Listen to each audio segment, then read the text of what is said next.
Hello, hello, my lovelies. Welcome back to my show, but on our new channel, the Elliott Network. And today I have brought you two guests that we've had before, and one brand new one. And I hope you guys enjoy what you find out about them and go and check out their stuff. And I hope you enjoy the show as we move forward. Okay, on to the first guest. Hey everybody, I am Raz T. Slasher. Good to see everybody. Oh, it's still on. Shit. I thought you were just saying names here, man. I didn't know what was going on. I didn't get the memos. Oh, okay. Hi, I'm Patricia Harris. I own Fae Corps Publishing, and I'm an author myself. I'm a creative. I do a whole lot of stuff, so you could probably find me everywhere. Hey everybody, Kari Leigh Sanders here. I've been published a couple of times, once by Patty, and a couple of times with Raz, and here to hang out with everybody tonight and talk about the creative processes. Yeah. Awesome, thank you. Everybody I've found does write differently. I've seen some people, they set a timer and they write. Other people, they just write bits and pieces of different scenes throughout the book, and then they come back and try to figure out how to stick everything together. Mine is more of a spur of what I see and think at the time being and try to stick it together later. What about you guys? How do you guys come up with your stories? What makes your muse shine? That's a good question, man. Like, honestly, a lot of what I get is from my childhood, growing up in the small town of Riverside, Ohio that I grew up in. I get a lot of my stories there. Some of them were like rumors and like little fake myths and legends from my neighborhood growing up that inspire me. Some are just, I remember the way things used to be there, and I'll go back home, and that's not a far drive for me. So I'll just go and kind of cruise the neighborhood, kind of get back in touch with my childhood again, and then an idea will pop up. And the rest of the time, it's just some weird dream that I had that I just decided should be a story.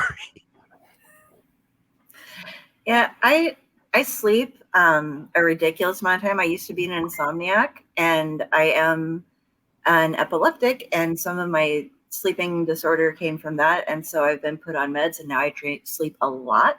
I have always dreamed since I had a head injury when I was a kid, just very, very, very in depth. My mom's like, your dreams are like you're on steroids. Nobody else remembers things like that. Nobody else dreams that much. And I don't know, because I'll start telling her, and she's like, just stop.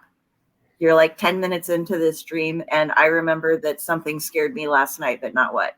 I'll be like, but like the font used on the thing, and she's stop. Nobody does that. I'm like, I do. And so I try to document my dreams, but I'll wake up, especially if it's something like, this would be a good story, and I save it. And that's where some stuff comes from. But my characters are what really drive my dreams, because they drive my stories and my dreams. I'll start writing a story, and it'll be like, okay, and Jane does not want to be Jane anymore. She actually wants to be Johanna, and Johanna has decided that this is her backstory instead of that, and that she is going to do this rather than what I had her doing. So I guess everybody else is changing too, because Johanna just took over. And that's a bit of my process, is just letting them take over, and I just lay there and go, okay, Johanna, so then what happens? Oh, well, you know what? George isn't George anymore. Okay, well, so that's what I do. I don't know. It all gets confused. Patty, how about Patricia? Sorry. How about you? Well, I prefer Patty, but I write as Patricia, and there's a whole story behind that. But with me, it depends on what I'm writing. My poetry tends to be trauma-based, honestly, most of it. But the stories, like, I write the kids' books were all stories I told my kid when she was little. They were bedtime stories, most of them. She would want a story when she was going to bed, and it was like, oh God, I got to come up with something. Pip was one of them. So I would come up with these random stories to tell her, and then I'd write them down later because they were actually decent stories. And then when I started writing the adult stories as Serena, it was mostly like D&D games that I had gone into with my boyfriend. We played these elaborate games, and I decided that those were great stories. So that's where Rust Gore and the Junkyard Zombie came from. It was literally a D&D game. And then Death in Neverland was actually his idea. He was sitting there talking to me one day, and he goes, hey, what if Peter Pan wasn't the hero? What if he was the villain? And I'm sitting there going, oh, that's awful. But I could see it. Oh God, that's awful. I could see it. I think the esteemed honor in sitting in on some of their D&D games until life got nuts. And let me tell you, they are as grand as they sound. They are as adventurous and every bit as wild as you've heard, and they are amazing. And if you ever get a chance to play with her and her group, please do it. Just do it. Evil Peter Pan was my favorite thing. When I read that, I was just like, oh my God. And I have to admit, you've inspired me. And I'm like, but Patty's already done that. I want to do it differently, but I don't want to be like stealing from Patty because there's like so many ideas there. Do it. Grand. Dude, do it. That's the fun thing. That's the fun thing. It doesn't matter if I've already done it. You haven't. Do it. Seriously. You haven't done it, so do it. All the time. You do a stories from Neverland anthology about different things happening, in Neverland from different perspectives, different characters. See, that could be fun. And the first one could be your novella. She disappeared. Oh, we lost Patty. Yeah. But the thing I've noticed about all of you guys, your writing is amazing. It's thought out, it's well written, and you can see the stories happen in your head. And Patty's poetry always helps spark mine. So that is something I've enjoyed. And yes. I think she's back. There she is. Yeah, I'm sorry. I accidentally hit the back button on my phone and it went boop. Oh, there are some. I do that more than once a show on accident. I just come back and go, wrong lever. Pretty much. And we can, that would be great. And the first one in the entire anthology should be your novella. Yeah, man. Should be take that off, and then you open an anthology after that, a follow up. That could be fun. But yeah, I kind of got discouraged at one point because my son was telling me that a story that I was writing had already been done, and I got so upset about it. I was like, okay, but I haven't done it. And my boyfriend looked at me and said, that's it exactly. You haven't done it. Yep. And that's what it comes down to. Unless you have already done a story, it's not been done in your voice. It's not been done by you. It's not been done. Right. It doesn't matter if 50 people have written the same story. They have not written the same story. Because they don't tell it the same way you will. Your story is going to be different than the way anybody else is going to tell it. And it may have bits and pieces of Patty's story, but oh my God, your version will be so different and so worth diving into. I get a lot of shit for something that I tell everyone. Every note has been played, every story has been written, and every portrait or painting has been painted. There are no new ideas. It's how you tell it that makes the idea worth having. It's how we individually arrange those notes, those brush strokes, those keystrokes.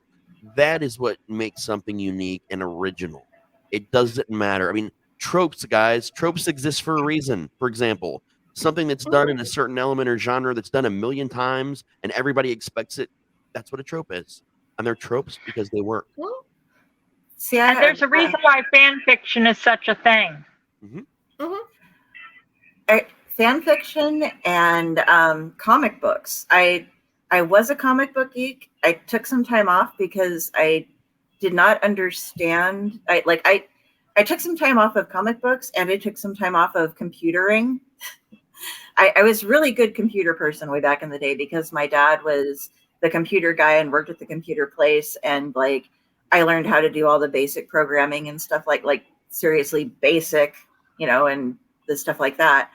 And then I was really poor for a while and was living in places where like, what is this internet stuff? Like I went from BBS to suddenly we had Google. And so it was just this like, wow, okay. And there's MySpace and there's all this stuff. And I had to relearn it. But I did the same thing with comic books. I took a lot of time off because I couldn't afford to buy them. And I didn't realize that, guess what? There are places where you can read them online and you can pay for them too. So we're not encouraging pirating of anything, by the way. I'm just saying, like, if you can't make it down to the local comic book shop all the time, there are ways to get that. And they write, how many times has Uncle Ben died and how many more times is he going to have to die? Yeah. And how many Uncle Bens need to die to make the rice? So yeah, you're encouraging me to something that I encourage other people to do, but I back off of myself sometimes. But it has given me the thought where it's like, yeah, it's okay to do something else that has been done with your own flavor on it. Yeah. That's what multi-world theory. Multi-world theory. A lot of people don't take this into account. Yep. Just because my world exists with this particular Peter Pan does not mean that there's not world 350 over here with your world and your version of Peter Pan. To quote Stephen King, there are other worlds than these. Exactly. Yes. So even if you decide to do an evil Peter Pan differently than I did, it could still exist in multi-world theory. Yeah. At that point, there was this project being developed. I'm not sure if it ever actually came out as going to be a movie or if they ended up backing off on it. But it was a story about a modern version of Peter Pan where Hook was actually a detective in Neverland and Peter Pan was a serial killer. And it had a stellar script. I read the whole script. Fucking amazing story. And someone could argue that that's the same thing, even though it's clearly not. You know what I mean? The same thing. It's that arrangement. It's the vehicle you're telling the story in. So much. Do you think there's not 2 million stories about a monster under the bed? Well, let me tell you, I'll probably write another 20 of them myself because that shit's awesome. It's fun. Yeah. So, I mean, people need to chill out about the it's been done before stuff, I think. Like, they really need to chill out about it, man. I had this dream, and usually this is a thing. When I dream about spiders, it means something needs to get done. The spiders are building their webs, and it means that I haven't finished something. I'm spreading myself too far on it. I need to pull it back together. And sometimes spiders are just really terrifying too, but generally if I dream about a non-malicious spider, it's because, or in kind of malicious, but very there spider, it means that I have to finish something. And I had this dream once though, and like I immediately was on Reddit the next day looking up like, can spiders, because I had this dream where there were like millions of spiders in this place that I was in, but they were all being fed like dye of some sort. And they were making tapestries and just, it was like the million monkeys behind the keyboard will end up coming up with Shakespeare type of theory. But all these spiders, they were making like just weird tapestries. Then there would be like, they completely redid the Sistine Chapel. Then they would have things where they embroidered writing into stuff. And some of it was gibberish and some of it was poetry and some of it was scripts and stories that had been written and some not. And so it was really fun reading about, and I guess the golden orb spider, I think, was the only one. Yeah. Oh, I get lots of nightmares. Yeah. I dream a lot. Plenty. But but they're the only ones that can actually spin in like a different color. But so I don't know. So it was a great idea for me to have this whole multiverse of things written, and that, like you were saying, and that's one of the things that I'm working on right now is just writing stories. There's a particular story that I have out for, it's in submission right now, so I don't want to talk too much about it, but it involves a bunch of stories that have never been written before. And like, there's a way to pull them all together where it's like stories based off of things, or something that somebody never finished, or something that was never written, but that could have been, and stuff like that. And that's something I'm having a lot of fun with, is like, when I am inspired by something, I'm like, okay, but what if this had happened? And so now I've finally found like the breakthrough story that was based off of dreams and stuff, of how to write all of the stories that I think would have been great if that author would have gone further with something, or make up an author and just write a story and be like, this is a snippet of something that I can't find the whole novel for, but at least I can start it right now and include it somewhere as like, and this is just 20 pages that was written and they never finished the rest of it. You know, it was something that was cut from something, but it has a place now in my world of the way my brain works. So that rocks. Nairi Battalion did a similar thing. One of her characters is writing a novel, but you want to read the whole thing, but you only get pieces. I love that idea. Nice. That would be fun to read. Yeah. Oh, yeah. So many writers write about writing because they tell us to write what we know. And what are you writing about? Well, I'm writing about somebody who's stuck in the middle of fucking writing something and they don't know what to say. They don't know how to finish it. Well, there's even a category of poetry that's writing about poetry. Literally, Ars Poetica is what it's called. It's literally poetry about writing poetry. So, again, it's something we already know. So we write about what we know. There's something for everybody to write about. Yeah. Even if just the writing process. Do you guys ever get stuck in a voice that you don't want to write in, but there's no other way to write it? Yes. My current zombie novel, the sequel to Rust Gore, part of why I'm stuck on it is because the villain in that book, I don't like the voice that he's using. I don't like him. I don't like anything about the character or the voice that I have to use to write him. So I keep stepping away because I don't like it. And every time I do, I come back to it and I go, why haven't I written on this in a while? Oh, yeah. Because I hate him. Yes, I hate him so much. Through getting his part wrote out before you can figure out how to write. Your brain will let you figure out how to write it differently. Sometimes you have to just write it out and let it be what it will be. Yeah. And that's probably why I'm stuck. I'm trying to figure out what it's supposed to be and then put it on paper. I think that's where things are honestly a little easier for me with the way I write, taking so much from my childhood, from the town that's still nearby that I grew up in. Like, I know all these places. I know the people that I'm basing characters on so well. And I love bad guys, and I tend to overdevelop the villains, as you guys well know. Even the ones that are there for 2,000 words, they're still so ungodly developed. Because that's where I come out. I like when the bad guys win for change. They don't always win in my stories, and more often than not, they don't. But when they do, that's the payoff. So I think I get myself to that point where the voice is just always there, so I don't struggle as much to find them or not like them later. But that is something that I do hear from a lot of people. But except for, again, people like me who write small town horror tend to have an easier time. It's like your Christmas slasher, the whole thing of finding out who the slasher was. It's one of those, oh, that's interesting. Oh, I almost forgot what story you were talking about for a minute because I forgot I wrote that one. But yeah, I do remember that one now. That was the third version of that, actually, that I finally was okay enough to just be like, okay, I like this now. Yeah. Oh, that's another. That was great. That would have been my grandpa's house. The whole house is set up. That was the house I grew up going to hanging out with my grandma and grandpa in. Oh wow. I love it when you're going through all your like folders and you're like, wait, that sounds familiar. And then you click on it. I wrote that? Yeah.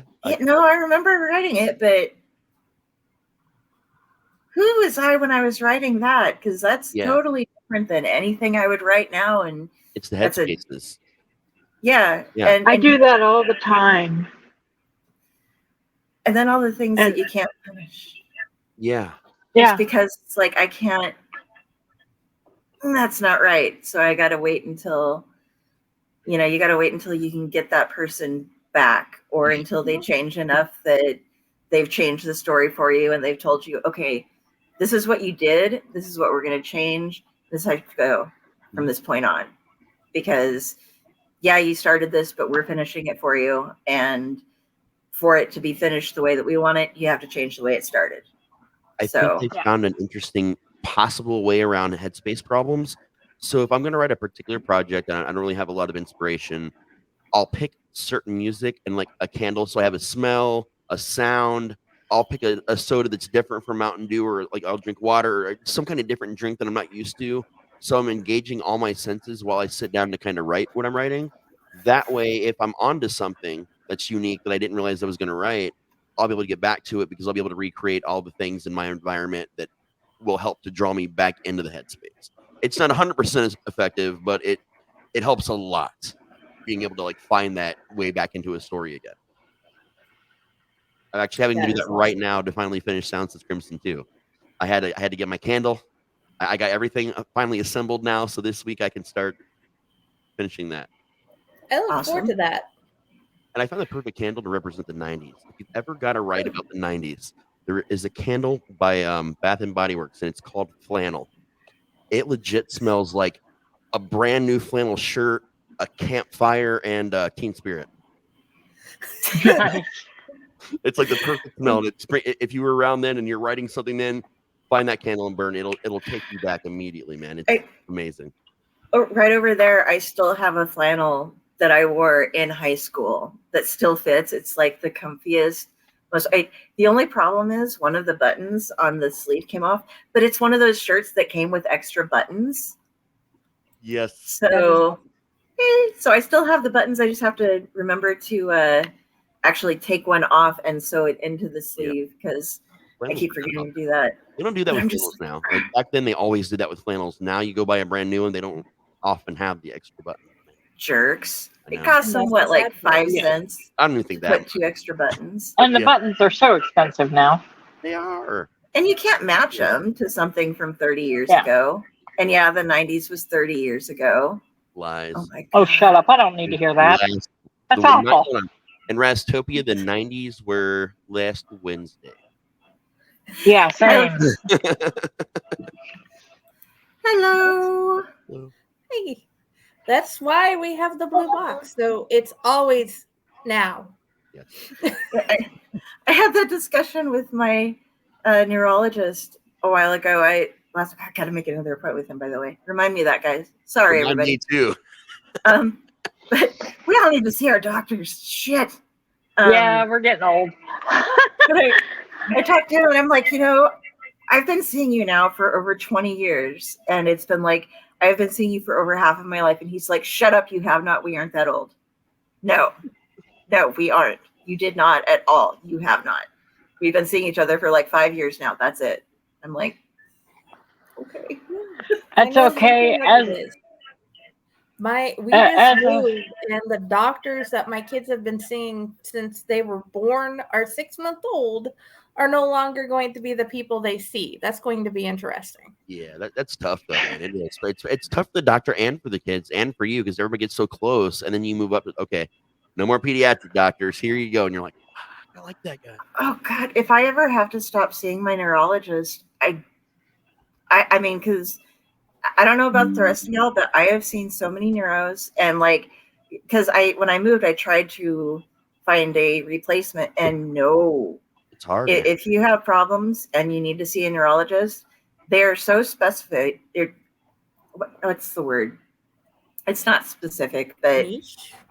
Yes, they are such a niche area of medicine, and you have to find one who totally resonates with you and understands what's going on. And having seen the same doctor now for over 20 years, I everybody else I've seen has just been terrible when I've tried to get in and do anything. So it's just like I quit trying to look for somebody, but I know there are people that have, and the older doctors that I still tried to see before that are still around, and they're still jerks to everybody. Like everyone I know who's seen certain specific doctors has fired them because they're just like, oh God, they're terrible. And they all go to my doctor now. They're like, I have to find a new heart doctor for Sophia, and that is one thing that I'm afraid of. Yeah. Finding one that's like good for her. You have to have that bond. Yeah, sorry everybody. We're here to talk about writing and neurologists and heart doctors. We're here to talk about all of it. It all matters. It all, your doctors matters. And you were saying something, Patty? No, I don't even remember what I was saying. So yeah. Okay. That's one of the problems of getting old. My doctor has a copy of everything that I've written, and he's also the one who I sit down and I'm like, okay, so I have some questions, and people on the internet think I'm working like on the dark web when I ask them questions about this, or like am bad. So what happens? What do you do if you sorry. But I'm like, what happens if you spiral cut a brain? And he's like, oh, let me go get visual aids. Yes. That is awesome. Yeah, he runs and he's like, okay, so here's what happens. And he's like pulling out sections of the brain and like showing me. So it's like, so, okay, so you cutting it this way? I'm like, yeah. He's like, okay, so you put the spiral cutter in and you get this kind of butterfly flaps because the way the lobes work. But yeah, you could do this. And I'm like, that is awesome. You aren't scared of me. Yeah, you know every writer so well. needs somebody like that. Yeah, that's the cool thing about writing. Like when people find out you're a writer, like it makes it easier to ask questions that it may not be appropriate in different settings. I always talk about my buddy Cooper, James Cooper. He was an ex-police chief, ex-special forces, all kinds of stuff. So when I hit a wall and I'm trying to I need to know a police code about something specific in his area, I can call him anytime or day or night. Even if he's asleep, he'll answer, which I try not to do. He'll answer me, and we'll talk for like 5 hours, and I'll take notes. I'm like, okay, thanks, buddy. And then we'll either go film something together later, and I'll take him out to dinner or something, or I'll just dedicate something to him. But like, it's important to have like people like this in our lives in different areas, and it makes our research go a lot quicker because we already spend way too much damn time researching versus the time we actually write. And I know all of us here do this because we've all talked about this often. We'll research for 17 hours for something we only write about for 5 minutes in a story. And yeah, when we have people like this helps us know what to focus on in the research.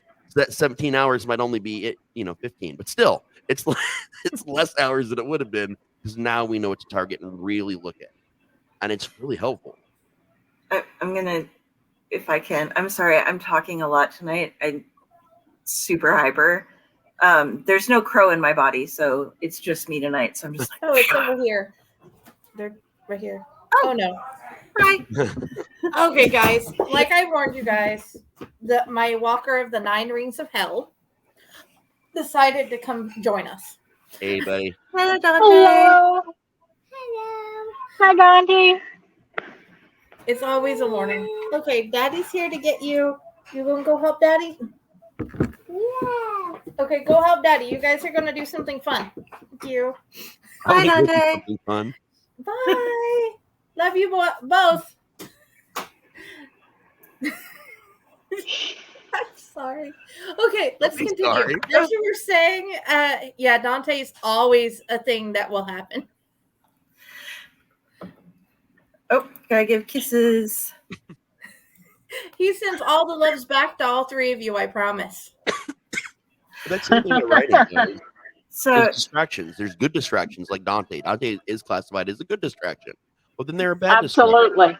When you're living in a hotel and it catches on fire or what have you. Yeah, that was one of the worst ones. Yeah, that was a bad one. But, there is good and bad distractions. That's another thing we manage as writers, I think, more than people realize. because when we get distracted, if it's a good distraction, it's easy to come back into our work. But if it's a bad one, we might have only been writing for 20 minutes and we're on a roll, and then a bad distraction happens. And sometimes I can't go back to writing, not even just that day. It fucks me up so bad that it'll be like a week before I get back to it again, because I'm just so thoroughly out of the zone. I get taken out of it so hard and so quick that I just can't find my bearings again. I will know that there was this point that I just figured out a way to go through or go to that was perfect, and I lost it. And until I find that again, I can't write. It's because I can't start at this point and keep going on. I have to remember how was it that I got there, because that will influence what happens from there. But my research, first of all, okay, if you're a writer, I am proud of you. Write, put any word down. If you just write like, God damn it, I'm supposed to be writing about this and I should be writing about this and I'm not writing about this. You just wrote this 3 times, you know, you did something. Good for you. Write the quick brown fox jumps over the lazy dog over and over. At least you get typing. Oh, you can do it though. We'll overcome this together. We all will. But it is for the love of God, to move forward with that, definitely. For the love of God, people, have somebody beta read your stuff or edit, because there are some things, and this is why some of us research so much, because you have to be in that set to get going. If I read something and somebody has messed up part of what they wrote, and it does, like, I understand some of the details being messed up if it's something very small. Yeah. But I'm not going to name names for any of this because I don't even remember, because they pissed me off. But somebody wrote this book and it was all about if like you say killer mimes, I swear to God. No, it was all about like some form of a messed up second coming Damien-esque Antichrist type of thing. Okay. But the main focus of the book was the Immaculate Conception being the birth of Jesus, or being the impregnation of Mary. And it's not. The Immaculate Conception is when Mary's mother became pregnant with her, St. Anne. Became pregnant with her because there had to be a holy vessel in order to carry the Son of God. So the whole book has priests and everybody referring to the Immaculate Conception as the wrong thing. Now, this is not something, I mean, many people get that messed up. I understand. But if you're writing a goddamn book about it, you should know what it's about, and your editor or your beta readers, or maybe you should just ask a priest real quick to make sure you got it right. Or I don't know, type in the words Immaculate Conception one time in Google and it will tell you what it is. So things like that mess me up and cause me to go into hyper rabbit hole deep dive. So like I have wood.com on my saved bookmarks list, because yes, I have all these, I have multiple websites about wood. Because in one of the stories that I'm writing, one of the main characters' fathers is a carpenter who is in one scene describing a very intricate ceiling that he is designing for someone. And this was based on when I was younger, when Mom was hiring somebody. This carpenter described the ceiling that he had in his, craftsman home was his mother's or his grandmother's quilt pattern laid out in different styles of wood all over. And I thought that was cool. So I was like, okay, I'll include that. But in order to get it right, on the off chance that a carpenter happens to be reading the book that I'm writing and that like 2-paragraph section isn't written exactly right with the grain of the wood, the way they lay out, the colors of the wood, how it is, I'm going to get that right. So I'm going to research it, write all down, and then contact at least 3 different of my friends who are woodworkers and make sure that I have that right. So that just in case one of them were to read it, they would not be like, oh, Kari, no, that is called this, not that. And right. Because he felt the need, and I could just be like, and then she suggested that he use certain type, like, no, Dad, this is the way you do it. no, it's like, but no, you gotta it has to be exact. And so this is why some of us are insane. Yeah. When we go, you all think like, why are you getting so deeply into this? And it's because that way we don't end up being the guy who writes the story about the Immaculate Conception wrong. Okay, I felt insane recently. I ended up buying. I am going to name the name because the books were amazing. C.M. Malongi did some novellas recently, and I bought all 3 of them. Okay, or 4 of them, something like that. Anyway, all of them were amazing, but in the last one, there was a single typo. Just one. And I'm sitting there after I read the typo. I'm sitting there obsessing about it the whole time I'm reading the whole damn book. Till at the end, I actually sent the author a message going, I know this is going to sound insane, but you had a typo on this page in this paragraph. I would want somebody to let me know, so I'm letting you know. That is why I sent you the picture. I sent you the cover of the book, and I'm like, Patty, we need to talk about this so other people And I fixed it. go, what the hell? And I fixed it. But yeah, I am absolutely that insane to where I literally sent the author an email, or I think it was an Instagram message. I was like, you have a typo on this page. Just letting you know. Dude, I became somebody's editor that way.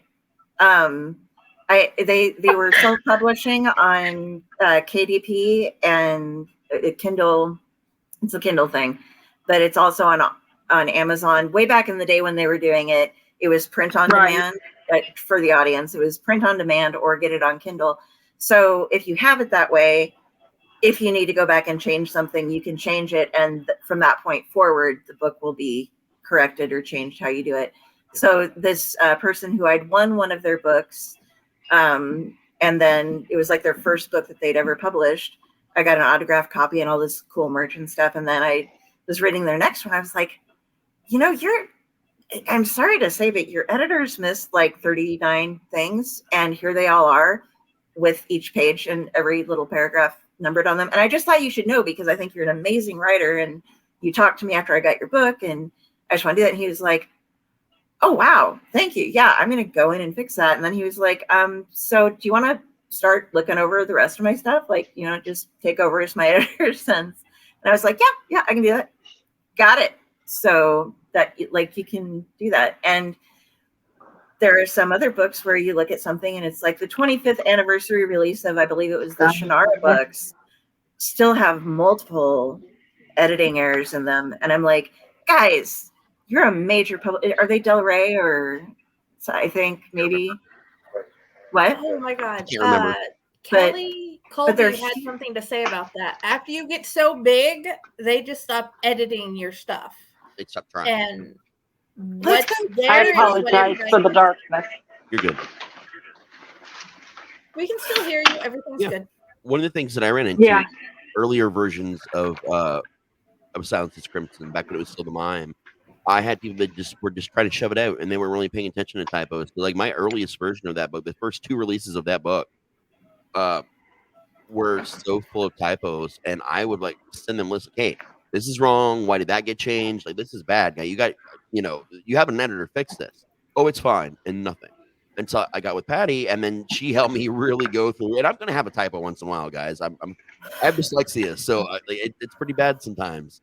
So sometimes you'll see something, and I'll have a word spelt half backwards, or like 1 or 2 words swapped with 2 other words. It happens with me, and it's a fight. So one of the things that I did for myself to make myself feel better about the fact that I'm gonna fuck up is I started officially adding a phrase in my letter to readers in the beginning of every book. It started just with Riverside Chronicles. It says, "This is a labor of love. Any similarity to grammatical errors, real or imagined, or actual typos is purely coincidental." That's how I'm handling it. There's going to be a couple Well, any book that you have with Fae Corps is not going to have at least as many because no. I'm OCD. Yeah. And I edit your books. Right. It's not going to have them. That's what I was saying. Like the big jump between before I was with you and then, you know, when I started publishing through you was like night and day. Like the amount of things that you catch and, you know, that either my brain or my, you know, writing programs don't catch. You've cut a lot, man, but other people didn't. So now, like, Yeah. that's helped me be more vigilant with myself as well, which is great when it comes to typos. But I had to write myself that little writer on there to just feel better about the fact that I know I'm going to screw up. And when people see that, they're going to go, "Oh, there might be a couple typos in here, but he covered himself, and that's pretty funny." And it's my humor, so Well, I can't and remember. Oh, sorry.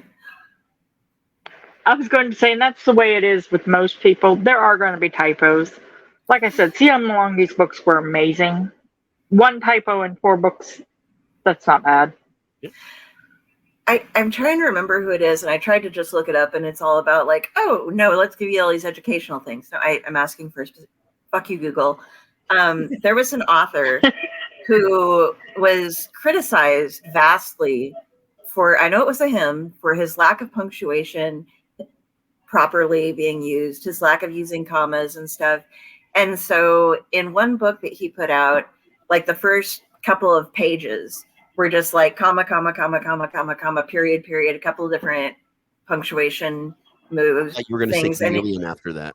And no, that's my mom's name's Karma. We always do comma chameleon. But he just did that, and he was like, take these and stick them in wherever you feel that they're missing. And that was like his letter to his fans. He was like, I put it how I want. If you think that it's missing a comma, grab one from the beginning of the book and just stick it in there. Yeah. Plug and And play. That's great. I can't figure out who it was. It was a while ago. It wasn't like a modern day when it was funny because it was back in not quite Gutenberg days, but you know. I will say on the flip side of that, if there's a story that I just fall in love with, even if it has a lot of typos, if the story has gripped me hard enough, I will suffer the fuck through it, and I will read every word in those books. And I ran into an amazing story. It's a young adult series about vampires. It's called House of Night. I love those books, man. I've read every one of them. I know they're more, you know, female-ish leaning, but I've also read Twilight and enjoyed most of those books. But like there's a lot of typos in the early books in the House of Night series. It's tough. It is really tough. But the story hooks you so quick and so fast that I just, after a while, I was, oh, there's another one. Fuck it, I don't care. I'm just reading it. But it's got to be a really I couldn't get past the baseball scene in Twilight. The sparkling vampire just kind of got me.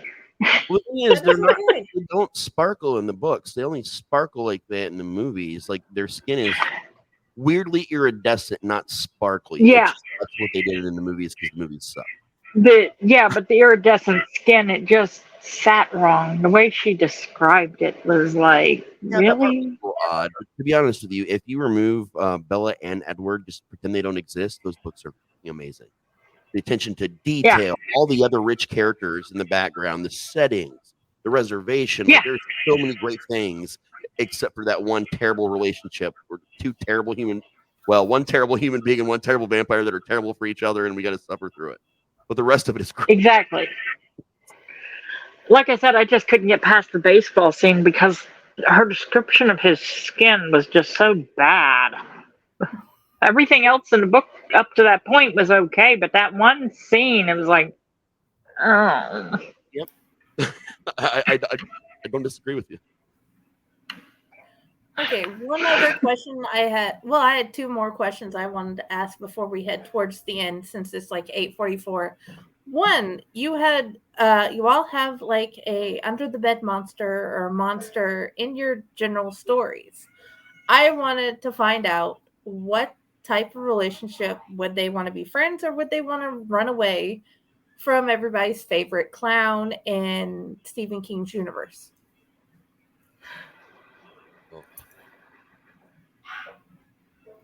Here's the thing about that. That clown is only one tiny piece of Bob Gray, and what Bob Gray is just a projection of an interdimensional being stuck between other universes. So if we're talking about only when he's the clown, we're talking about him, the whole entire being that is him It's just when everybody thinks about that being, They usually, only think about the most of them picture Tim Curry's clown Yeah. version. I mean, I'm going to be honest. Tim Curry and only Tim Curry in the clown costume is the only clown in my entire life that terrified me as a child and still gives me pause Same. as an adult. But only Tim Curry. No other killer clown in the history of time has ever like freaked me out and gotten me. I enjoy the shit out of those stories, but like him as the clown got me. But when he was the Same. clown in the book, but when he was a clown in the book, it didn't bother me at all. Didn't remotely, it was cool. But you got 2 million things in the book to focus on. There's the clown of, there's the cloud of man-eating or flesh-eating bugs. There's the werewolf. There's all these different things that Bob Gray turns into to get the fear he needs to send back to the interdimensional being he's hosting for, basically. So Bob Gray is an extension of that creature. I think we'd get along. I think we'd be cool. I think if maybe anything, I would help him find a new way via the internet to terrify people to feed or something like that. You know what I mean? Like there's so many different ways he could be feeding, man. It's not on children. But, sometimes there's children that, I'm cool with that, once in a while. So it's just one of those things. It depends on the person. But I think we'd be cool. I'd be standoffish if it was Tim Curry as the clown, for damn sure. But I think if it was anything else, I'd be all right. So you think Mr. Jones would be his buddy? Oh, yeah. Mr. Jones and him would probably chill out all the time. They probably smoke underneath the bed in the cabin or, Bunderman, and Dahlia are two of them, a monster under the bed and a monster in the closet. So they're Mubs and Nicks in my story.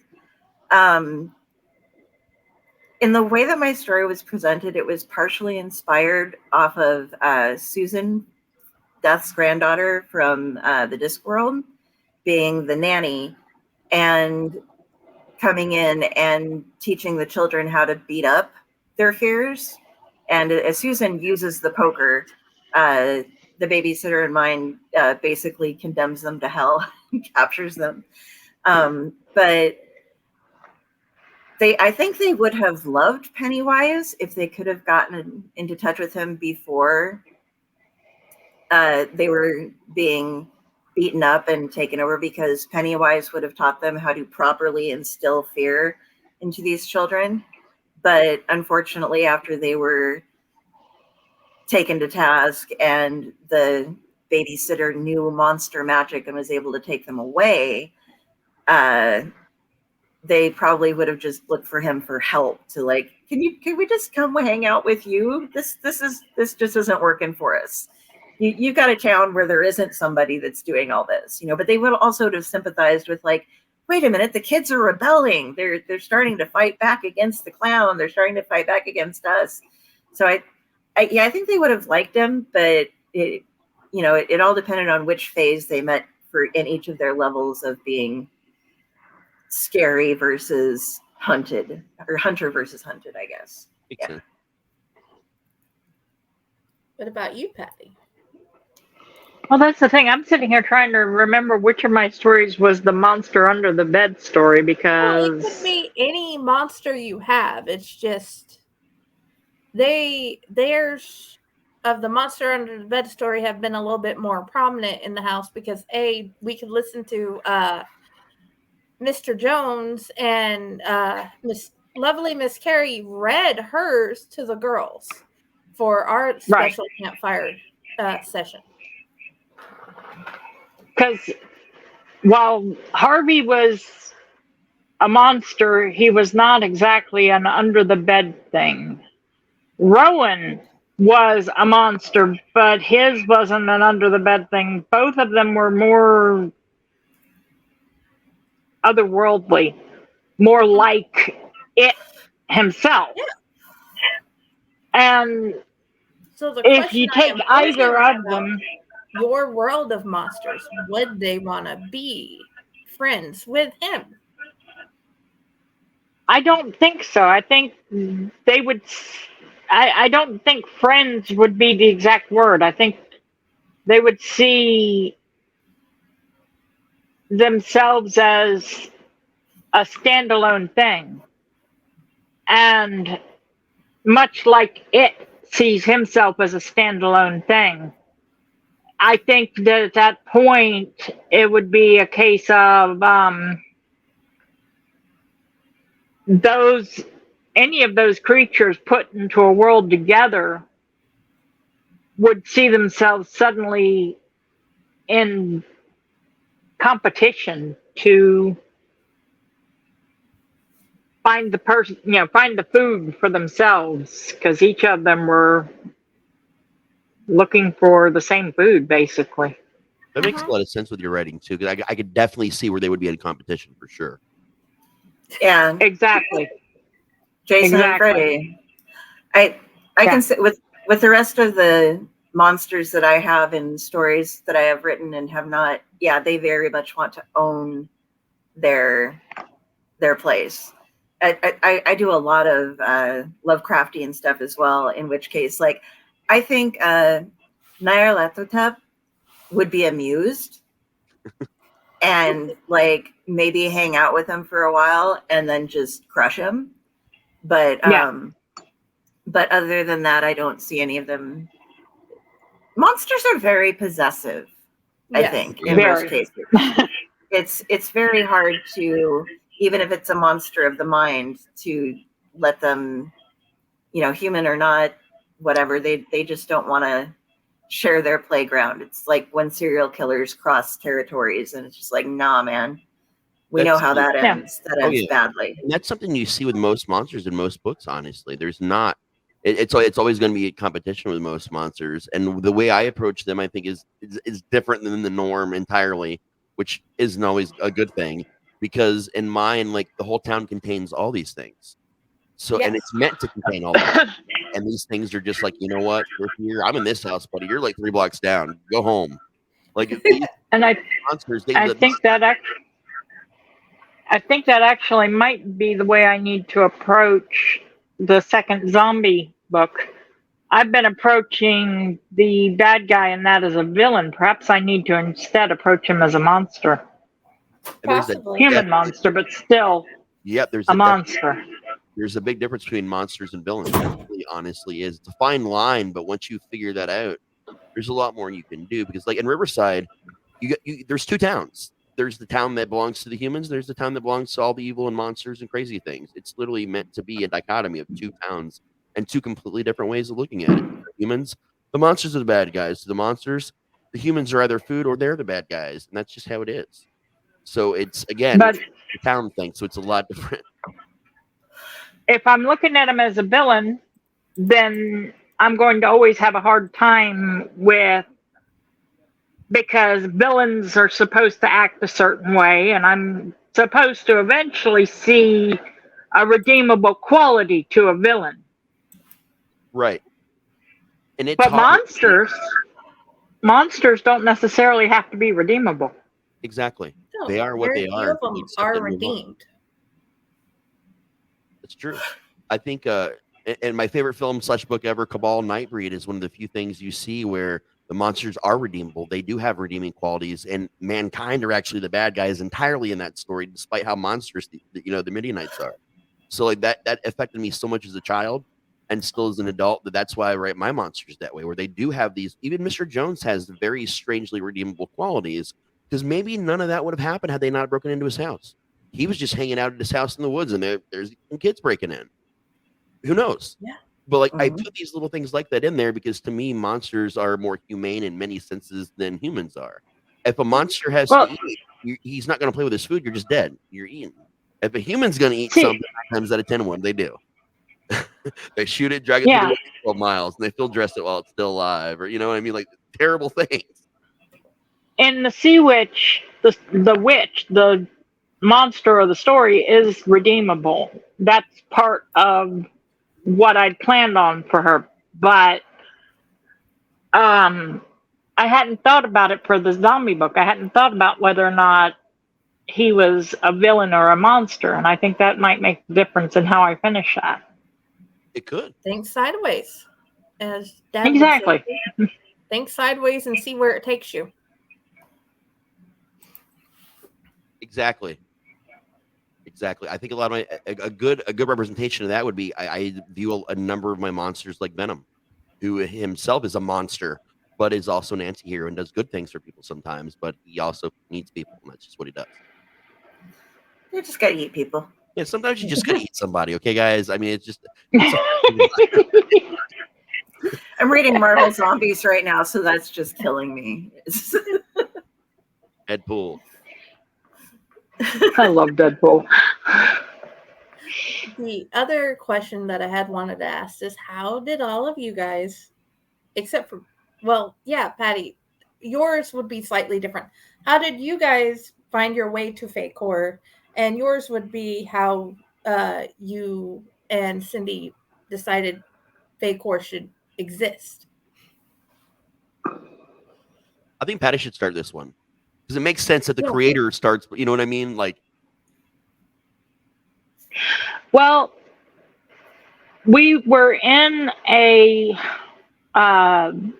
writers group on Facebook, Creative Central, and there was a group of us. Most of the group that we were in decided to go off and become Balance of 7. It was Todd Tinker, myself, Inez Freeman, Cindy. You know, there was quite a few of us. Deidre, Des, Jensen, like I said, a huge group of us, and we were talking about the idea of doing an anthology. Well, Yanez and Todd broke off. They didn't end up wanting to do it the way we wanted to do it. And it ended up being 6 of us that went ahead and did the stories up for it. It was me, Cindy, Des, Leigh Palumbo. Trying to remember all the names of the original 6, but Under the Mist.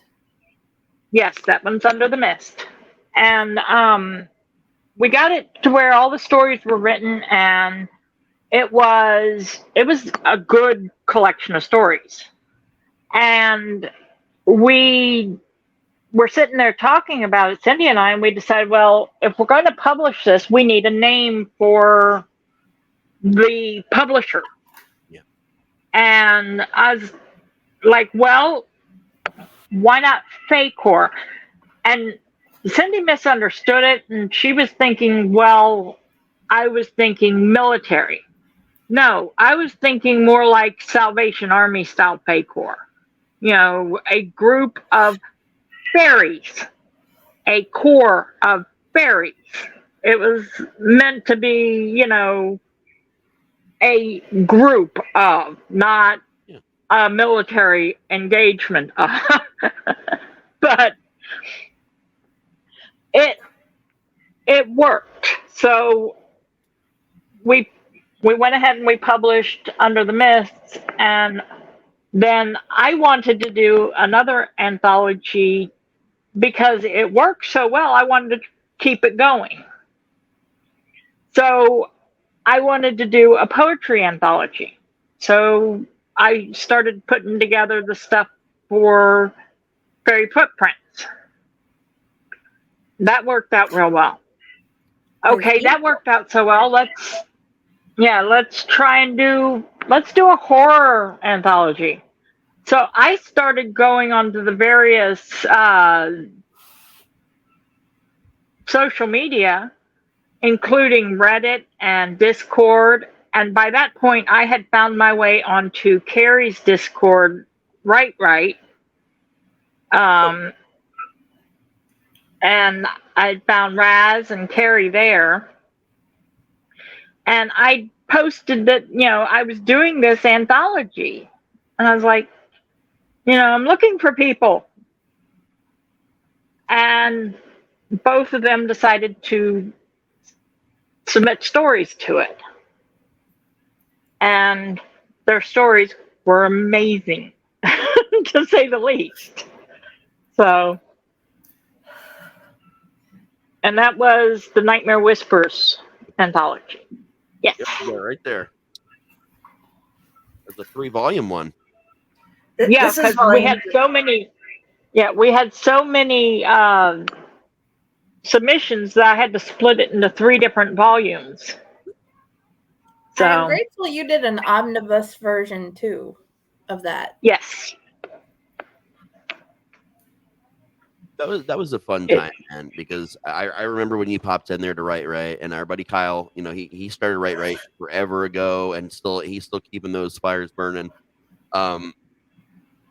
It was interesting because I talked to you for a while, you know, as a writer. You know, you were part of the writing group with us. You know, we all talked. We had some campfires back then too. That, you know, you were able to come to, I think, 1 or 2 there in the beginning for a while before everything got crazy. Yeah. The times and dates changed, and then we discovered that we actually knew each other from AOL gaming back like in the day. On top of that, so it was kind of cool to find out that this was someone I already actually knew for years and had just lost contact with for years. So it was kind of a twofer for me, and you know, someone that I used to technically write with, you know, with RP and stuff back in the day, to now actually getting to write with as a professional writer. So it was a super special thing for me to get to come back, you know, after all those years of, you know, forgetting about each other, kind of, you know, life going on, to get back to that and then write together in a different capacity. And I mean, I enjoyed it so much that every single big thing that I've ever put out since has been with you. So I've been really happy with it, and I've had a great time with it, man. It's easy. You know, you guys are always easy to deal with. You make my life easy and fun. And then if I'm not doing the shit I need to do, you let me know and you keep me on track, which is much needed with me. I get all over the place sometimes, man. It's helpful. Everything I've done for writing has been on accident. I have a cousin who, when I was on Facebook, started just adding me to all these horror groups because he knew I was really into horror and that I was writing, but I hadn't really been doing anything with it. And I'd started, and then I stopped because I was taking care of my grandparents, and I did that for about 10 years. And I was still doing some writing and a lot of editing on the side, but I didn't do much with my writing because I didn't have any time to do that. And then I started doing some stuff for No Sleep with a collaboration there for this hotel series. And that had a Discord, which brought me into the Right Discord, where I met Raz. And then eventually met Patty from there. And right after my grandfather passed, I was published for the first time. And that was another one of those, like, somebody added me to a site on Facebook that was for submissions for a Lovecraftian anthology, and I don't know, I still to this day don't know who added me, but I just was like, okay, and I wrote something and it got published, and then I was all excited and I was like, yay, I got published and I was part of Right, and then Patty was like, well, I'm publishing something, and I was like, well, I can do something, try one of the other stories that I've been doing that isn't part of the Lovecraft stuff, and it was exciting, and so I got published again. And a super special thing for me that came out of that. Nightmare Whispers was the start of me and Kari back and forth dragging each other into shit. And that was really the first time we dragged each other into something. And ever since then, every project we've done together, be it shows or writing or whatever, just, hey, I'm doing this. Come do it. Okay. We've just been doing that to each other since. If any of you haven't figured out by yet, we are brother and sister, not by blood, but shared brain. Yeah. We just pass it back and forth, and ship it. Well, I guess, yeah. Sometimes it gets lost in handling for a little bit, so you'll have to forgive us. But you know, but the dresser people always give it back. Yes, the dresser people. Oh God, the things that the dresser people have been doing to me lately have been terrible. Yeah. All of my socks right now and my lighters. The dresser people come and once again, for those of you unaware who haven't followed the Owlite thing, okay, everybody has that thing. They're like, oh, I'm missing my lighters. I have the dresser people. They come, they steal my shit. They bring in new stuff for me. They replace it, but they replace it with things that I've never owned in my life. Or they'll bring back, like, suddenly I'll have 6 lighters when the day before I had none. But none of them are lighters that I've bought. And they have, like, they're decorated in such a way that it's like, oh, look, life's a beach. And I'm like, I would never buy that.